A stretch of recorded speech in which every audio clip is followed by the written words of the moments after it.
What's up, guys? This is a review for the newest Foo Fighters EP.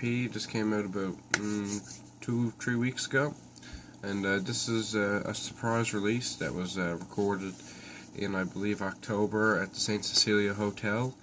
I can't remember where that hotel is located, but they recorded it and surprise released it, so I'm just gonna play the album in the background, or the EP, and we can just talk about this. So here we go. So, the Foo Fighters, knowing that they've been banned now for 20 years this year, or they put out their first album 20 years ago this year, it's well known that these guys have been at it for a long time, and they've been doing a bit of the same material for a long time, you know what I mean?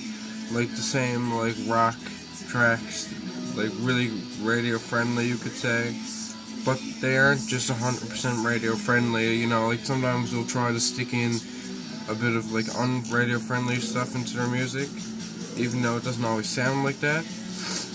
But for me, like, earlier this year they put out an EP called Songs from the Laundry Room. Sorry about me with my nose, I got a fucking cold. And it has like basically just some demos and, you know, a song called Empty Handed that was never released and shit. So just like, you know, old material, and this time they're putting out an EP that had songs that were apparently, you know, into, you know, just kicking around the cutting room floor for 20 years or something apparently. So there is some older sound to this demo, this EP. There is like a sound to it that gives it an interesting sound that hasn't been under stuff in a long time. Like a lot of the material in the past, you know, let's say 2-3 years, like especially with Sonic Highways and Wasting Lights, you can definitely hear the more polished sound now compared to the Foo Fighters album, like self-titled, and The Color and the Shape. So on this EP there is a more, you know, original sound from what they used to be.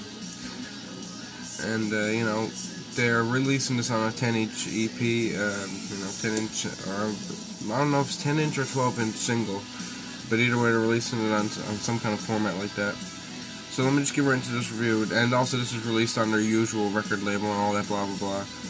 So St. Cecilia, the first track, sounds like an average Foo Fighters track. In reality, there's a certain element to the instrumental that makes the vocals sound better. I find like there's a little like nuance to the instrumentals that makes the vocals sound really nice. But really, I can see this on Wasting Light. This song, I can see it on maybe some of their early 2000s material, like some of the early 2000s albums. It would work, but it's not as like what I was talking about, where it's so old 90s kind of sound. And then we move on to Sean, and it's more upbeat kind of track, kind of boring at times, like not like because it's like extremely like repetitive. It's just like sometimes it's like kind of lost on me, but it is a really short track. Like I think that track's only like 2 minutes long and like somewhat seconds, so you know, but it's still a good track. Then we move on to Save Your Breath, and a pretty memorable track because it is a faster track, and they don't really make memorable tracks. Like I find like they don't really make the speedier memorable tracks anymore that they used to.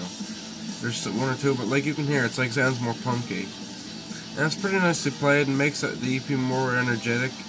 And it's just really interesting to hear the fact that they're playing a more punky style. Like they haven't done that in a while, or even like a sped up style. And just really, like, this is probably my favorite song on the EP. And it's just, you know, it gives us some balls to the EP. Then we move on to this, like the song Iron Rooster. Now this is like a slower acoustic track, and you know, softer, well orchestrated track that brings you down from the Save Your Breath track. And then it ends off with the Never Ending Sigh. Now the Never Ending Sigh has memorable riffs and a memorable chorus, and it's just a catchy track and an overall great track. I think this is one, like, I just think it's a really good song. I think this is tied with Save Your Breath on this EP. So that's the music side. Then the art, the digital art, with like the highway, you know, crest with the 2 F's in it. That's pretty boring, but you know, it's better than having nothing, I guess.